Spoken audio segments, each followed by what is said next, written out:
ስለምን ዛሬ ዘርዘር አድርጌ ዛሬ በጣም ወሳኝ መረጃ የምነግራችሁናል በአጭር ደቂቃ ውስጥ ማለት ነው። ይህን ቪዲዮ ላይክ በማድረግ ጀምሩት። ማንም የማይነግራችሁን ነገር ነው የምነግራችሁ። ሁሉም ሰው በሚስጥር ነው የሚይዘው።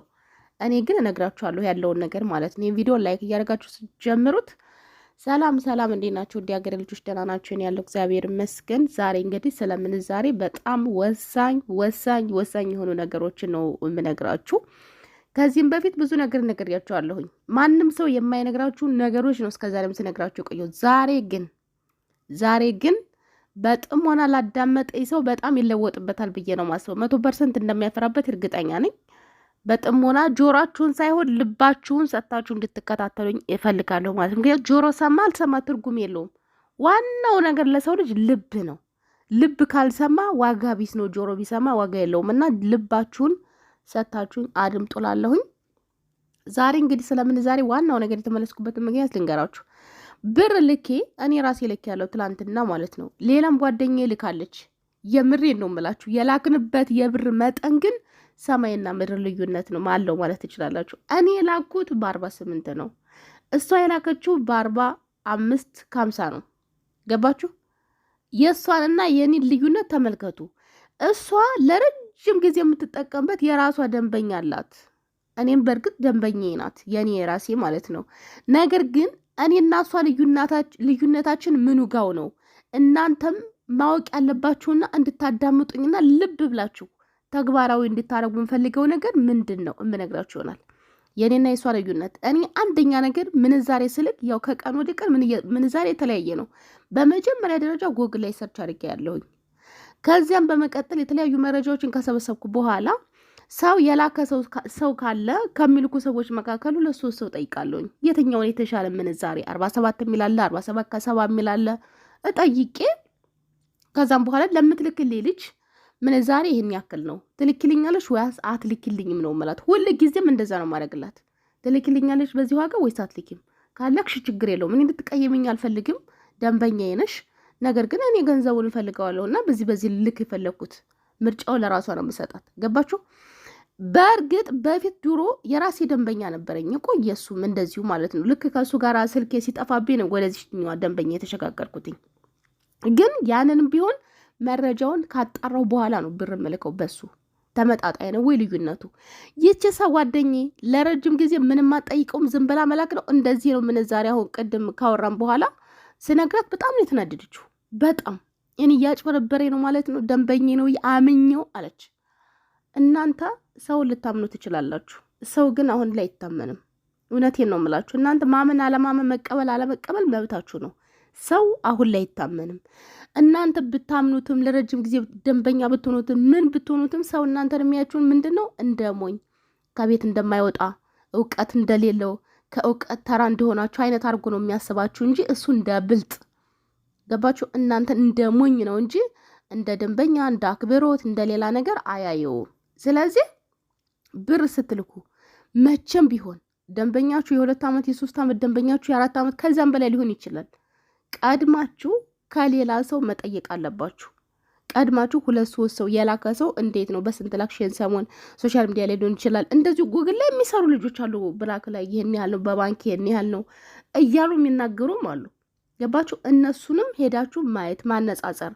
ጸጥ ብላችሁ እንደምትነዱ ከሆነ የመጨረሻ የሆነ ቀን ብንን ስትሉ ወይኔ በቃ ምን ውስጥ ነበርኩ ብላችሁ ትናደዳላችሁ። ገባችሁ? ይች ልጅ አሁን እንዴት እንደተናደደች እንዳትጠይቁኝ። በጣም ነው ያዘነችው፣ በጣም እና ከሆነ በኋላ ምን ዋጋ አለው ብጠይቀውስ ነው ያለችው። 6,000 ምናምን የላከችው። ይሄ ሁሉ ብር እንግዲህ አስቡት፣ ከብዛት እንግዲህ ወደ 30,000 ምናምን ኪሳራ ማለት ነው የደረሰባት። እና ለእናንተ የምነግራችሁ ነገር ምንድን ነው? አስረግጬ ደግሜ ደጋግሜ የምነግራችሁ ነገር ደንበኛችሁን ውደዱት፣ አክብሩት። ሰው ግን አይታመንም። እናንተ ደንበኛ ስላረጋችሁት እናንተን ግን እሱ ያከብራችኋል ማለት አይደለም። ሁሉንም እያልኩ አይደለም። አሉ እኮ ብር ሲጨምር ኃይሎ ብር ጨመረ መላክ ትፈልጊያለሽ ወይ ብር አለሽ ወይ የሚሉ ሰዎች አሉ። ሲቀንስም ልላክ ስትሉ አያይ አሁን አትልኪም፣ ቆይ እስኪ ይህን ሰሞን እንየው፣ ከሳምንት በኋላ እንየው፣ የምንዛሬ ሁኔታ ይሄ ነው ብለው ያሳውቋቸዋል። ገባችሁ? ትክክለኛና ፈጣሪውን የሚፈራ ሰው እንደዚያ ነው የሚያደርገው። ሌላው ሰው ግን የራሷ ጉዳይ ምን አገባኝ ነገር በማለት ምንዛሬም ቢቀንስም አይነግራችሁም፣ ምንም ቢያደርግ አይነግራችሁም፣ ዋጋውንም አይነግራችሁም። ጨምሮም ከሆነ 2-3 ሰው 2-3 ብር ወደ ራሱ ቆርጦ የቀረው ነው የሚያስገባላችሁ ማለት ነው። በእርግጥ ምንዛሬ ከሰው የተለያየ ነው። ገባችሁ? ምናልባት እኔ 48 ልኬ 48 ከ50 ከ30 የሚላከት ይኖር ይችላል። ከሰው የተለያየ ነው። አንዳንዱ ነጋዴ በጣም ማትረፍ ይፈልጋል። አንዳንዱ ነጋዴ ደግሞ ፈሪያ እግዚአብሔር ያለው በልኩ የሚጠቀም አለ። አሁን የሷ ከልክ በላይ ነው። እኔ 45 ከ60 አላቅም ከ70 አላቅም እስካሁን ድረስ የላከ ሰው አላቅም። 46 ምናምን አይደለም ከ47 በላይ ነው ምንዛሬ። የትኞቹን ጋር ጠይቅ ያለሆኒ ከ47 በላይ ነው ምንዛሬ አሁን ያለበት ሁኔታ። ገባችሁ? እንደዚህ ግን እንደዚች ልጅ ሞኝ ሆናችሁ እንዳትበሉ ልላችሁ ነው ዋና የመጣሁበት ምክንያት። ይጠቅማችኋል ለእናንተ ብሩ። እንዲህ ለእናታችሁ ቡና ብትገዙበት ምን አለበት? ለእናታችሁ ቡና ይሆናችኋል፣ ለሆነ ነገር ይሆናችኋል። ከያዛችሁ ይዛችሁ ተገኙ ነው። ገባችሁ? አንድ ብር እንዳትንቁ። እኛ በተለይ ተቀጥረን የምንሰራ የራሳችን ነገር የሆነ ነገር የሌለን ሰዎች ብር እንንቃለን። አንድን ብር አናከብራትም። እኔ በቅርብ ነው ብር ማክበር የጀመርኩት። ገባችሁ? ብርን አክብሯት። ከአንድ ጀምሮ ነው ወደ 2 የሚቀየረው።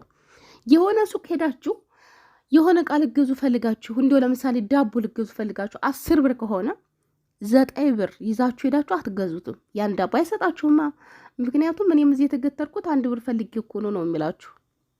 ገባችሁ? ለዚያች 1 ብር ትርፍ ስለሆነ 10ን ብር አሟልተሽ ይዘሽ ነው የሚልሽ። ያች 1 ብር ግን አንቺ ትንቃታለሽ። ብታገኛት ምናምን ትያለሽ። ነገር ግን በጣም ቫልዩ አላት።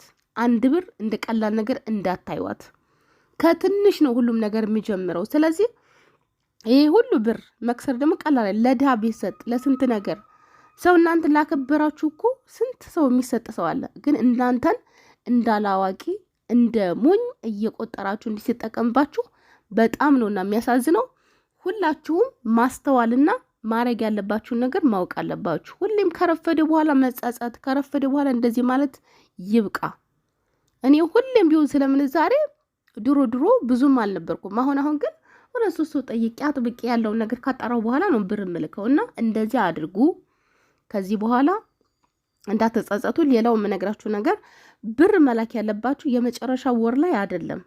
ብር መላክ የመጨረሻ ወር ላይ ሁሉም ሰው ደሞዝ ስለሚቀበል ሁሉም ሰው ደሞዝ ስለሚልክ የዚያን ጊዜ ምንዛሬ ይረግባል፣ ይወርዳል በጣም ማለት ነው። ምንዛሬ መላክ ያለባችሁ ከ15 እስከ 16 17 ባለው ጊዜ ውስጥ ነው። በጣም ቆንጆ የሚሆነው በዚያ ጊዜ ነው። ከቀን 15 እስከ 16 እስከ 17 ድረስ አሪፍ የሚሆንበት ሰዓት ነው። በዚያ ሰዓት ጠብቃችሁ ላኩ ማለት ነው። በዚያ ጊዜ ከጨመረ ውጪ መቼም ሊጨምር አይችልም። ያን ጊዜ ካልጨመረና ተጠቀሙበት። ይሄን ቪዲዮ ለሁሉም አድርሱ እባካችሁ። ሞኝ አትሁኑ፣ አትሸወዱ። እሺ፣ ወዳችኋለሁ፣ አክብራችኋለሁ። ቻው።